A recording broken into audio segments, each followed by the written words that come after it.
Me sorprendiste, Pepe, cuando antes de entrar a la mesa hablabas de una reorganización o reclasificación de los más buscados del gobierno de Estados Unidos. Y me dijiste, no aparece ni el Mencho ni el Mayo. Ni el Mayo Zambada. Caramba, esa sí es noticia. Sí, es noticia porque obviamente están contradiciendo todo lo que han dicho anteriormente, ¿no? Son los malos. El Mayo era jefe del Chapo, según salió a relucir en el juicio, y el Mencho es el más buscado porque es digamos que el que quiere ser el sucesor del cártel de Sinaloa, ¿no? Y que tiene familiares presos. Además, Estados Unidos se ha movido de que el cártel Jalisco Nueva Generación y el cártel de Sinaloa son las organizaciones criminales más peligrosas del mundo. Sí, más peligrosas del mundo, con 45,000 operadores en todos los continentes, ¿no? Pero la esposa del Mencho ha sido señalada, la hija del Mencho, el hijo del Mencho, o sea, toda la familia. No sé por qué ahora dicen, pues ya no está entre los 10 más, porque le quieren poner en el centro los chapitos. Ellos quieren a los chapitos, porque es lo que más viste. Es lo que más, sí, es lo que más viste. De momento.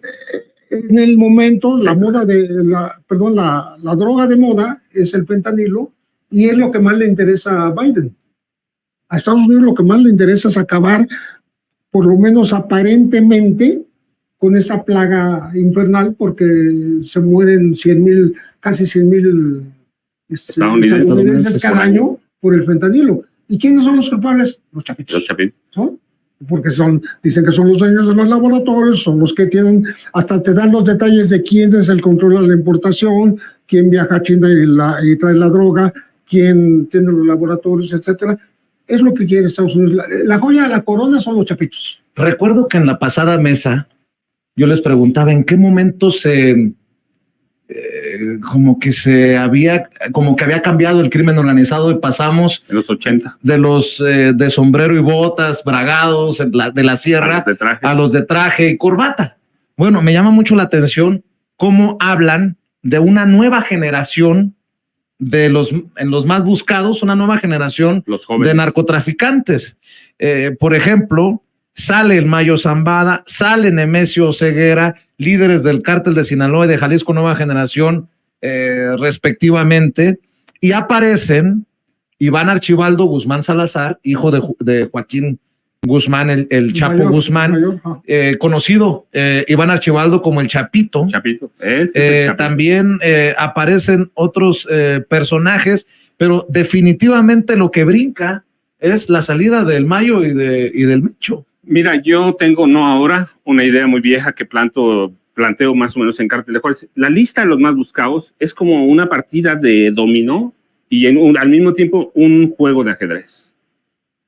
Entran y salen según los intereses de la DEA, según las presiones del Departamento de Justicia, según las presiones del Departamento de Estado y según el presidente de Estados Unidos. Si los van moviendo, ¿cómo es posible que ofrezcan 10 millones o 15 millones por el Mencho o por el Mayo Zambada y de pronto los quiten de la lista? ¿Por qué? Porque sirven como peones en un juego que controlan ellos. Sí, lo que antes Estados Unidos llamaba llamaba certificación o desertificación de los países, ya no lo hace, porque ya en estos tiempos no se puede estar haciendo. Yo te condeno, tú no estás haciendo las cosas mal, tú la estás haciendo mal, tú la estás haciendo bien, y por tanto este año te perdono. No, en vez de eso tiene la lista de los más buscados. Y ahí sí señala a quienes pertenecen a México, por ejemplo, pero a su gusto, como dice Paco, ¿no? Es una cuestión de un deseo personal, digamos, de la actual directora de la DEA, porque no es que hayan hecho más o menos, ¿no?, de lo que ya habían hecho antes, ¿no? Ya están ahí. Pero como tú dices, ¿no?, hay recompensas de 20 millones, por el Mayo había 15, y por el Mencho 10. Ya no están ahí. También hay que decir unos por otros. Así como aparece Iván Archibaldo, el Chapito, en la lista de los más buscados, sale de la lista de los más buscados Chapito. Jesús Alfredo Guzmán Salazar, el Alfredillo, otro de los hijos de Joaquín Guzmán. Unos por otros, pues a eso me refiero. y está el gobierno de Estados Unidos muy atento al caso de Ovidio Guzmán, ya lo mencionábamos, que podría irse en extradición al norte. Ellos están seguros que se va a ir, porque México, hay que decirlo con toda claridad, no ha negado ninguna extradición importante a los Estados Unidos. Nada más que le aprieten la Norma Piña, a ver qué va a hacer. Se deshacen los capos porque no le conviene tener bombas de tiempo en México, punto. Sobre todo después de la fuga del Chapo. Para mí resulta fascinante, apasionante tratar de analizar esto. Si bien es cierto, es como un juego de, ¿qué dices? ¿De dominó? Dominó, vas sorcando tus mulas, las vas bajando. Pero fíjate, se ha ido transformando también el panorama, el campo del crimen organizado. Los grandes capos, yo no estoy diciendo si hay mejores o peores o ahora es más efímero el liderazgo porque podrían bajarlos o matarlos con más facilidad que antes, pero pasamos de Rafael Caro Quintero, de en la época, pues Don Neto, el Güero Palma. ¿Quién más teníamos? Félix Gallardo. Que sigue vivo, pero sí, apenas vivo. Sí. Algunos de los Arellano Félix, el Mayo, el Azul ya también parece que falleció, pero hemos pasado de esta camada ahora a todo lo que hay, porque también se han incrementado en número las células y los cárteles y los grupos. Es lo que así lo entiendo. Sí, de pronto aparecen nombres que nunca has oído. Aunque hayas leído muchísimo el narco, te aparece un nombre que dices, ¿qué onda? ¿Y que de dónde salió? Son células es decir, es la economía de escala del narco. Si también ellos es un país más complejo, es un país con más habitantes, es un país con más dinero, así que tienen que también hacer economías de escala, no pueden operar todo, necesitan gerentes. Por ejemplo, Colombia está llena de mexicanos, de capos mexicanos. No conocemos un solo nombre. A ver, un mexicano que esté en Colombia y que esté operando toda la cocaína, no sabemos. Sabemos lo que lo están haciendo ellos. Y seguimos sin definir a los grandes capos en Estados Unidos. No hay ni uno. No. No, ni uno, claro. Ni uno. ¿Cómo? Que alguien me explique, ¿no? Pues ahí tienes a la DEA, yo digo nada más. Ahí tienes a la DEA, que nació en 73 para combatir eso, y siguen empeorando. Además, y hoy tienen el fentanilo. Sí, ¿y cómo te lo explicas? Pues por la DEA. Fíjense que tuve una conversación muy interesante. No voy a identificarlo porque no le pedí permiso para revelarlo, pero tuve una conversación con un alto mando del ejército en mi ida a Campeche. Ahora que fuimos en un avión de la Fuerza Aérea Mexicana, el 5º informe de gobierno, y le decía, pero a ver, no voy a dar ni su cargo ni nada. A ver, ¿dónde se jodió la cosa? ¿Dónde cambió todo? Con la irrupción de los Zetas, me dice. Porque antes tú no veías a gente con el traje militar y los radios desde su perspectiva, ¿no? Antes era pues la gente de sombrero, la gente de botas, la gente de las troconas, y ahí fue donde, dice él, creo yo que cambiaron muchas cosas a lo que hoy más o menos entendemos del crimen organizado. Y otra cosa que me llamó la atención, además de esto de autocrítica, porque tiene que ser una autocrítica cuando habla de los Zetas, porque se convirtieron de militares a matones, a sicarios, pero Paco, me llamó mucho la atención algo que a manera de reclamo me dijo este personaje.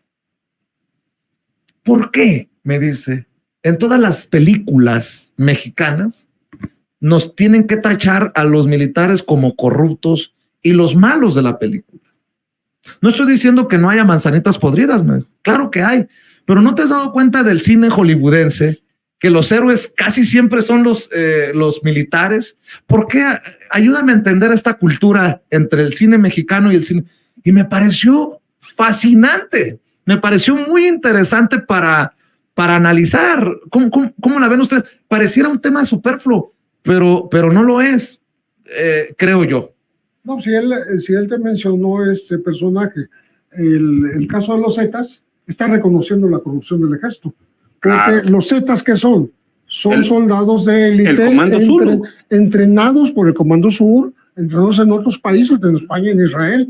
Son gente que fueron GAFES, los grupos aerotransportados de fuerzas especiales, y GANFES, anfibios, ¿no? Que eran los súper de élite, entrenados. ¿Y cómo los vislumbró Ciel Cárdenas para decir yo, estos son los que quiero, ¿no? Pero además, y se los llevó y los con saca él, Cedillo. y los hizo los jefes del narco, claro. Del narco a partir de eso. Pero del narco violento, los sanguinarios, porque estaban preparados en la Escuela de las Américas, estaban preparados para matar. Y con los caiviles, los guatemaltecos, claro. Entonces, si hay un espacio en el que no acabamos de entender que Cedillo es fundamental para que el narco de hoy tenga la dimensión que tiene, porque él tiene dos misiones importantes. Una se la encomienda a Genaro García Luna, las bandas de secuestradores. ¿Y qué hace García Luna? Crea cualquier cantidad de bandas de secuestradores. Y la otra, él saca los comandos Zulu, los GAFES, y los Zulu cuando salen a la calle se acortan el nombre por Z, y Josiel Cárdenas dice, estos son los buenos, y los corrompe. Cedillo los saca sin una visión de lo que estaba pasando, sin entender cómo funcionaba el narco, solo por el temor a Carlos Salinas de Gortari, porque en ese momento había señalamientos de que Raúl Salinas de Gortari y Raúl Salinas Lozano habían controlado parte del narco, y Cedillo lo saca sin entender cómo funciona. Hay poca gente que se recuerda esto. La militarización de que tanto se habla en México, el primer experimento real que se hizo fue en tiempo de los panistas, perdón, en tiempos anteriores a los panistas, siendo procurador Antonio Lozano Gracia, procurador de Cedillo. De Cedillo. Ponen al procurador de justicia de Chihuahua, ponen a los jefes de grupo agentes, ponen a jueces militares. Todo esto en acuerdo con el presidente de la República, con Francisco Barrio. Y en esa época con Clemente Vega, que después sería secretario de la Defensa. Y ahí se hace el experimento militar, fracasado, pero se hace. En México se hace un experimento militar a finales de los 90s, ¿no? Entonces, uno piensa, ¿y por qué hacen este tipo de ensayos? ¿Con qué fin, no? Porque iban a poner, y nos dio la razón la historia, después iban a poner muy rápidamente a un procurador de la República, ¿sí? Ahí llegó el procurador con Fox. Fue más que evidente el ascenso de los militares al dominio del aparato judicial y represivo de los civiles, ¿no? Y si ahí sumas que históricamente parte del narco nace con coroneles del ejército, que lo puede seguir hasta Belardo L. Rodríguez, no, pues ya se amoló la cosa. Yo quiero regresar, si me permiten, en la recta final, a esto de la lista de los más buscados.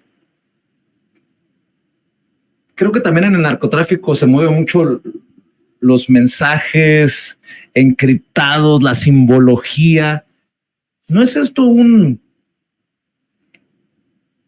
faltarle al respeto a los grandes capos por parte de las autoridades estadounidenses, picarles la cresta? No sé, pregunto, porque de un momento a otro decir que no es tan relevante, porque así lo entiendo yo en esta lista, ¿no? ¿Cómo lo aceptaría el Mayo o el Mencho de decir, oye, ¿cómo que me quitaron de la lista de los más buscados? Pues no, yo creo que deberíamos de ser los más buscados, ¿no? Ellos encantados, ¿no? En esa medida hay una especie de regla de 2x3, ¿no? Que si eres muy mencionado por la DEA, por el gobierno de Estados Unidos, por el gobierno mexicano, aparece en los medios, etcétera, llega un momento en que eres capturado. Te puedes caer. Como que a fuerza, la fuerza de los medios, la fuerza de la propaganda, la fuerza de las historias y las reales y las no reales de un capo derivan en su captura. Y por eso salir de la lista, pues yo creo que el Mayo encantado, ¿no? De hecho, hasta los 80, hasta el asesinato del Kiki Camarena, Los narcos, los capos, en serio, eran anónimos. Entre más estuvieran en la sombra, mejor para ellos. Y les reclaman a ellos, a Caro Quintero, a Doneto, eso, su papel protagónico. Antes no. ¿Quién conoce a los narcos de antes? Ciudad de México tenía una mujer capo, Ciudad Juárez tenía una mujer capo, en Tijuana hemos tenido mujeres capo, porque son anónimos. Pero hoy, después de eso, bueno, también se sintieron rockstar, y eso los pone en la mira de todas las autoridades. Entonces, sí, yo también creo que salir de la lista es que bueno, ya salimos. Vamos a seguir trabajando. ¿Y qué tanto éxito puede tener la lista de los más buscados? Porque, bueno, una cosa es la lista de los más buscados del FBI.